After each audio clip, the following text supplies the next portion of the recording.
Bonjour et bienvenue dans cette nouvelle indécissable review. Après l'anime, on passe au manga avec le chapitre 165 où apparaît un personnage inattendu.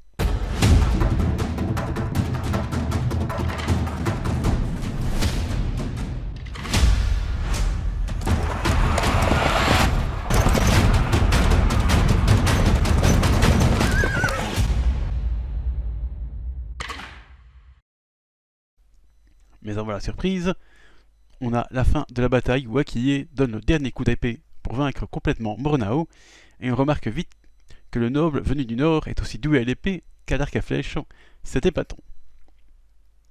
C'est alors que la narration du manga annonce la mort de Moronao, ce qui me surprend beaucoup, parce que j'étais certain, comme je l'ai dit dans le précédent review, que l'intendant d'Ashikaga nous sortirait encore quelque chose pour contrer Akiye.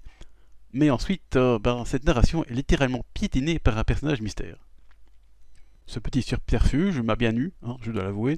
J'ai vraiment cru à la mort de Moronao. Mais en lisant la case suivante, je me dis bah non, et il va y avoir un plot twist. Par contre, je ne m'attendais pas à ce que le personnage mystère soit Takoji lui-même.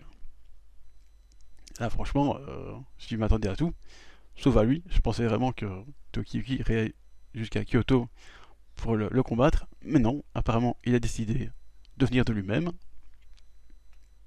Au moins c'est bien, Tokiyuki ne devra pas aller jusqu'à Kyoto.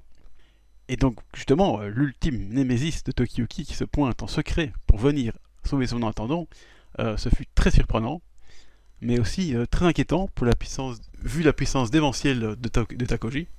D'ailleurs ça ne traîne pas, Takoji sème rapidement la mort et la destruction sur le champ de bataille. Il arrive à briser l'encerclement de Moronao et le rejoint donc rapidement. C'est quand même impressionnant. Le gars, il arrive, il nique tout déjà, quoi.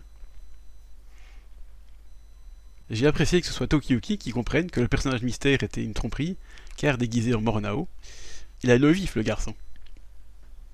D'ailleurs, dès qu'il comprend que c'est Takoji, Tokiyuki prend rapidement un air de colère, plutôt rare pour le personnage. Du coup, on sent bien qu'il est encore plein de ressentiment pour celui qu'il considère comme un traître. C'est un peu à cause de lui qu'il a tout perdu et qu'il est dans cette situation. Ensuite, on a une amusante imitation de Moronao par Takoji. C'est aussi drôle qu'inattendu, Takoji n'étant d'habitude pas du genre à faire ce genre de grimace, mais il faut avouer qu'il le fait bien. On croirait vraiment que c'est Moronao, c'est très amusant.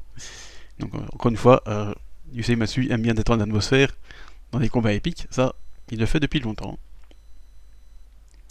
Du coup, ça révèle que c'est évidemment Tadayoshi, le frère stratège de Takoji, qui lui a demandé de se faire passer pour l'intendant d'Ashikaga et ainsi partir de Kyoto discrètement. On voit que malgré que Tadayoshi a été défait plus d'une fois, il est toujours dans les bons coups celui-là.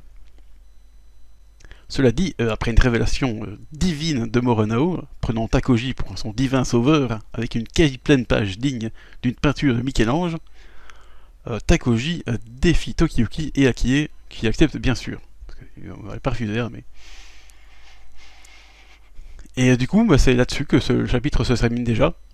Et je crois que c'est l'une des fins qui me frustre le plus, car évidemment, ça tease un combat entre les éternels ennemis Takoji et Tokiyuki. Donc j'avais vraiment envie d'avoir la suite maintenant. Et ce sera pour la semaine prochaine, malheureusement pour moi.